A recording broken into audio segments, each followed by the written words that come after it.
Hello! Welcome to D3K's little chef channel. இன்னைக்கு என்ன recipe பார்க்க போறோம்னா, சூப்பரான திருநெல்வேலி, ராஜபாளையம், ஸ்ரீவில்லிபுத்தூர் சவுத் சைடில் வந்து ஃபேமஸான ஒரு ஸ்வீட் ரெசிபி கருப்பட்டி மிட்டாய். இதை ஏணி மிட்டாய்ன்னு சொல்லுவாங்க. வாங்க எப்படி பண்ணலான்னு பார்க்கலாம். அதுக்கு வந்து 1 கப் அளவுக்கு பச்சரிசி அண்ட் 1/4 கப் உளுந்து வந்து 2த்தையும் ஒன்றா வந்து ஒரு பவுலில் போட்டு நல்லா தண்ணி முழுங்குற வரைக்கும் ஊற வச்சிடலாம். இது வந்து 2 மணி நேரத்துக்கு நல்லா ஊறட்டும்.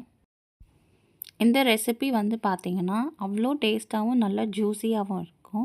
அந்த காலத்துலலாம் பார்த்திங்கன்னா ஒரு ஓலை பெட்டியில் வந்து இந்த ஏணி மிட்டாய் இல்லாட்டி கருப்பட்டி மிட்டாய் வந்து பேக் பண்ணி தருவாங்க. அந்த ஓலையோட ஸ்மெல்லும் அந்த கருப்பட்டி மிட்டாயோட டேஸ்ட்டும் சூப்பராக இருக்கும். அடுத்து நம்ம ஊற வச்ச அரிசி அண்ட் உளுந்து வந்து 2 மணி நேரத்துக்கு அப்புறம் நல்லா தண்ணியை வடிச்சிட்டு ஒரு மிக்ஸி ஜாரில் போட்டு நல்லா மைய அரைச்சி எடுத்துக்கலாம். அதோட 2 குழிக்கரண்டி அளவுக்கு நம்ம இட்லி மாவு வந்து சேர்த்துக்கலாம். வீட்டில் அரைச்ச மாவாக இருந்தாலும் சரி, இல்லை கடை மாவாக இருந்தாலும் சரி, புளிக்காத மாவு வந்து ஆட் பண்ணிவிட்டு அதோட 1/2 டீஸ்பூன் அளவுக்கு உப்பு நம்ம ஆட் பண்ணிக்கலாம். ஆட் பண்ணிவிட்டு நல்லா ஒரு வாட்டி மிக்ஸ் பண்ணிவிட்டு இதை வந்து ஃபர்மெண்ட் பண்ணிக்கலாம். 6லேருந்து 8 மணி நேரத்துக்கு வெளியவே வச்சு நல்லா புளிக்க வைக்கணும். இது புளிச்சதுக்கப்புறம் தான் நம்ம இந்த ஏணி மிட்டாய் வந்து நம்ம புளிய ஆரம்பிக்கணும். அப்போ தான் டேஸ்ட்டு சூப்பராக இருக்கும். ஸோ ஒரு மினிமம் 6 ஹவர்ஸ் வந்து நம்ம வெயிட் பண்ணலாம் வெளியே வச்சு ரூம் டெம்பரேச்சரில். அடுத்து நம்ம பாகு காய்ச்சி எடுத்துக்கலாம்.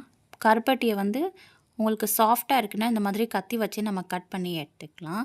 இல்லாட்டி நல்லா நசுக்கி எடுத்துக்கோங்க. இந்த ரெசிபிக்கு நமக்கு 3/4 கப் அளவுக்கு தேவைப்படும்.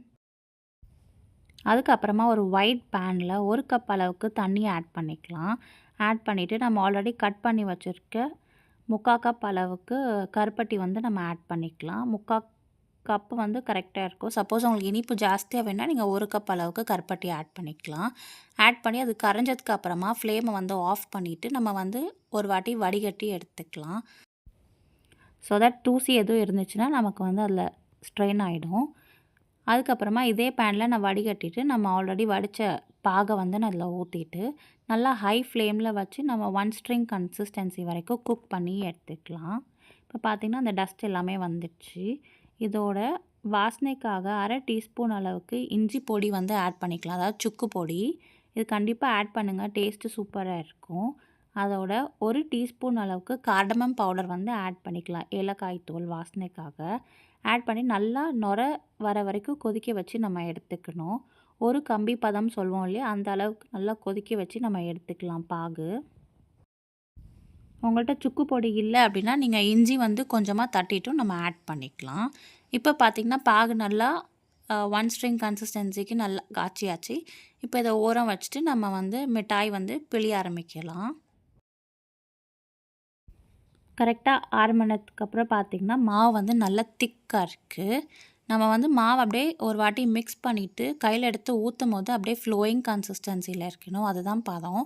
சப்போஸ் உங்களுக்கு ரொம்ப தண்ணியாக இருக்க மாதிரி இருக்குன்னா நீங்கள் 2 டேபிள் ஸ்பூன் அளவுக்கு அரிசி மாவு வந்து ஆட் பண்ணிக்கலாம்.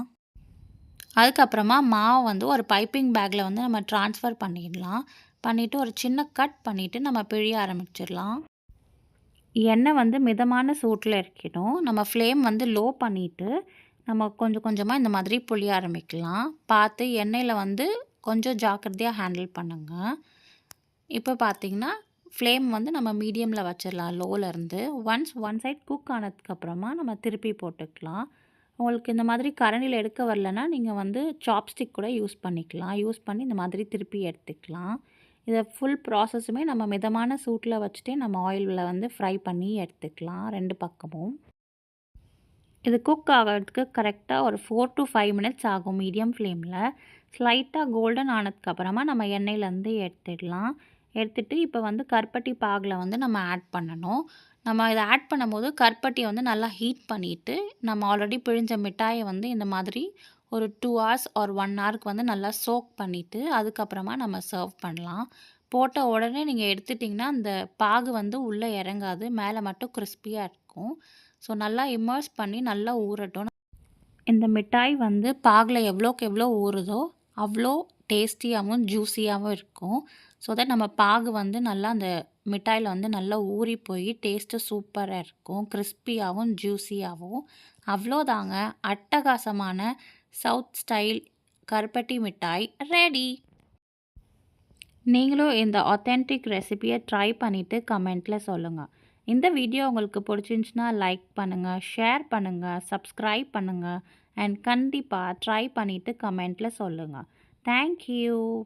பாய். Have a good day.